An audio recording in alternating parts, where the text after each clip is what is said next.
Hello and welcome to a new series I'm going to be doing called How To. It's a bit of a tips and tricks thing with a different title, and in today's episode I'm going to be running through CTF. Now this is CTF on Truth. It's just a random lobby. It's just me and I'm talking in game chat with some call outs. Luckily my teammates respond quite well, which is, quite a random occurrence. You don't really get it very often.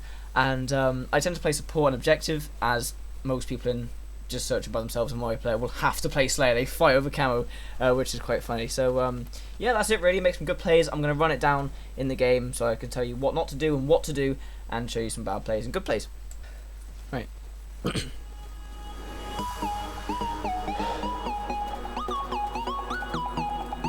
Okay, so on Truth. Now, at the start of the game, I'm going to pick up the BR and shoot straight at camo.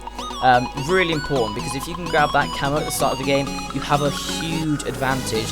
You can become really aggressive in your playstyle, and just camo on any map is super important. Now, right here, it wasn't looking at my radar. I got too focused on just sort of shooting the people on camo. We did get camo, which is pretty handy. Glad we did. And I made them too weak, as you saw. I got the assist with the arrow. That's how you know you got the assist. Now, here, staying alive with a sword, really important.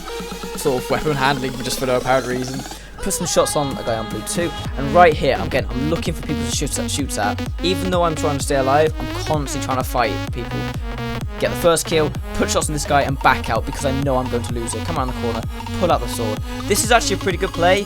However, I got stuck. I wasn't counting on having stickies. I hate that tactic. Just get as close as you can, throw a nade.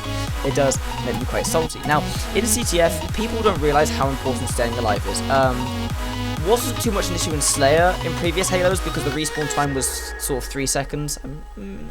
It was 3 seconds. It might have been 5. I'm pretty sure it was 3 seconds though.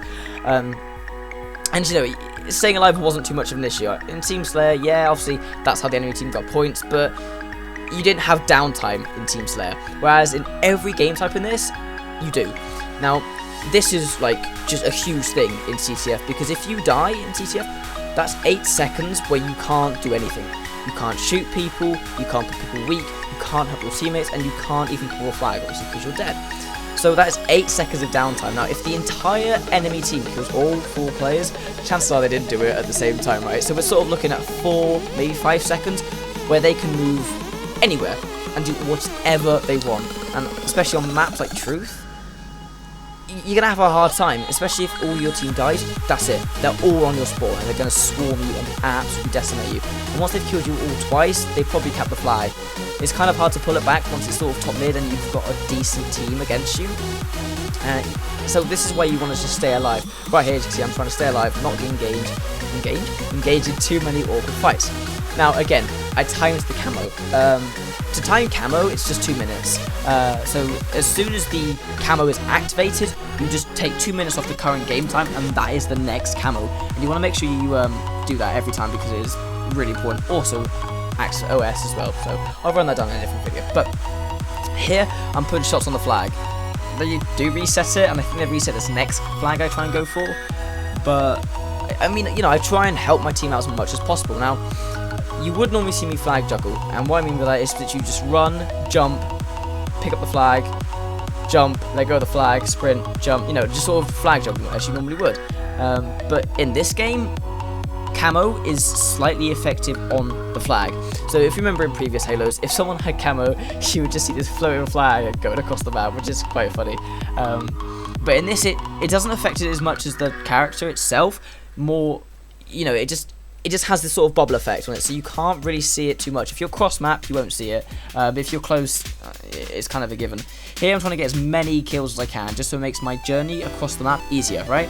So I get 2 kills here, and then 1 shot. So I drop the flag and just get out as fast as I can. I didn't count him pushing, to be fair. And this is a terrible push. I pushed it right into the flag. I don't know what I was doing. To be fair, you have to give it to me. I put him 2 shot when I was 1 shot, which isn't too bad, to be fair. And again, I get that assist, which is so important. I think I ended this game with 9 assists or so. It's a high amount of assists, because I play support on this game. So yeah. Now, like I said, staying alive, really important, but also the setup. If you look at Slayer, a lot of people tend to go for 1 on pink, 1 on mid, 2 on carbine, and I don't think that works in CTF. I don't really find it too effective.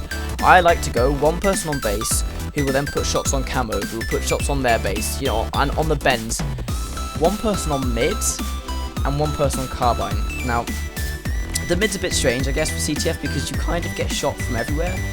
But it's really important to have someone on mid in CTF because when they're on mid, no matter where you are, that person can get to you. They can see you pretty much, unless they're sort of in pink and they're sort of hiding out a little bit, you know. But top mid is the most, although the most vulnerable, has the most line of sights, and it's really important to get into as many fights as you can when you have a team sort of around you protecting you. Now, carbine is simply there as a blocker. If someone's in carbine, they'll probably push pink, and because they're probably going to push pink, that means everyone can put shots on pink, and it's really easy to nade them out of pink. Whereas carbine has is a huge area where they can just sort of jump around. Now here, in this area, as you can see, it says flag away. So I sit in lift, I let my team get the kill, I let my team just return the flag, and then I ground pound. The only reason I ground pound is because it's almost impossible to kill someone when they're ground pounding, unless you have a power weapon, which unless like the sword is, but he hasn't got a sniper or rockets, so you can't really do that. This is just a waste of time. I don't really need to return it at that point because it was in any tactical position. Like, it didn't help the enemy team for it to be there in any way, shape or form. Again, picking up kills, trying to help my team out as often as I can. That I was so good, but that nade didn't anything. You gotta admit, it was a pretty good nade. So yeah. And also, on the setup, the last person is, I like to describe it as an elastic band. Yeah, an elastic band. Because they just sort of move around the map. They can do whatever they want. And they're going to be people that are going to be pulling the flag out the base as fast as they can, constantly just putting pressure on the team. Because people tend to panic when the flag's at the base. And I don't understand why, but it's just people just sort of getting uptight about it, I guess. And that is just the end of the game, really. A 3-0 victory for CTF. I was pretty happy with it. Just a bunch of randoms. And yeah, I hope you found this kind of useful. If you did, then just be like, just say I found it useful. I will be doing them for obviously other game types. Maybe Slayer, definitely Strongholds. But I mean, Slayer is kind of just a thing that people can just sort of do. And also, I will be doing them for maps. And what I mean by that, just map jumps, the weapon spawn times for them, and a bunch of other things for them. So, yeah, I hope you enjoyed the video. I will see you in the next one, and bye-bye.